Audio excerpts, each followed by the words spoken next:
Few hours, Iran has also launched multiple missiles targeting Israel. And for more on this, let's speak to Rory Challens, who's live for us in Jordan's capital, Amman. Rory, multiple Iranian attacks, as we were saying there, including reports of shrapnel causing fires in several areas, that's including central Israel. Can you give us an overview of what's happened and the significance of the locations, but also whether the Israeli defense system is failing perhaps where it didn't before?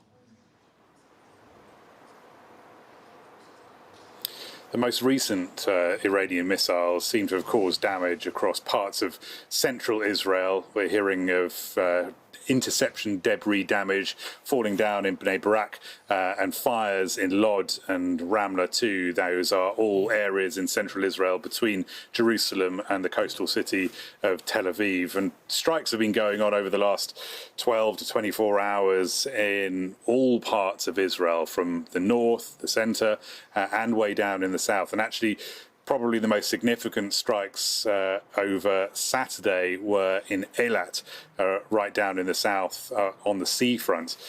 And we understand that a cluster munition there caused damage across at least 10 parts of the city. There were some injuries. One was a 12-year-old boy.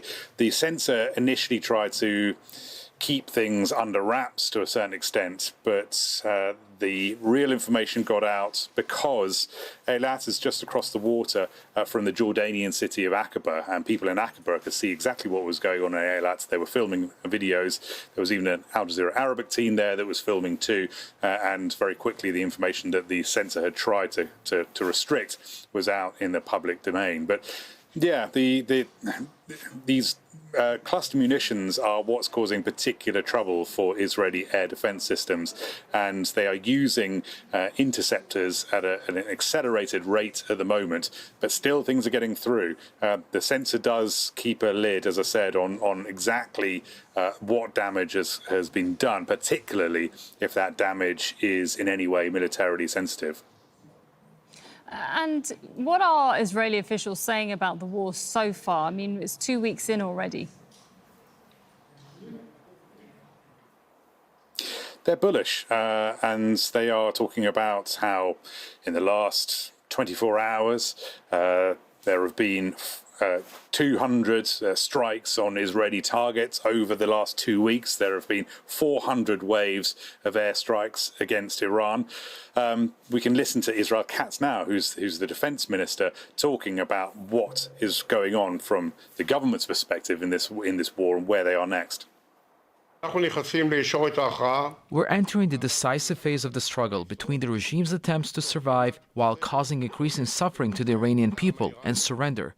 Only the Iranian people can put an end to this in a determined struggle until the terrorist regime is overthrown and Iran is saved.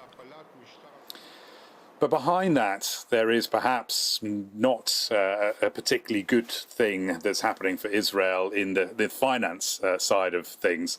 So the Israeli government has just announced, or it's just been revealed, that they have basically put out $710 million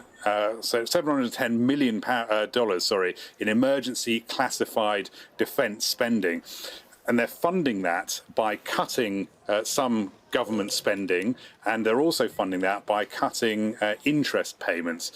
Now, we don't know exactly what this is being spent on. That is classified. But the proposal says that, I'll read it to you here, it's a replenishment of critical combat inventory. As I was just saying, Israel is burning through air defense interceptors at an accelerated rate. So it could be that that is the crucial thing that the Israeli government is having to spend money on urgently.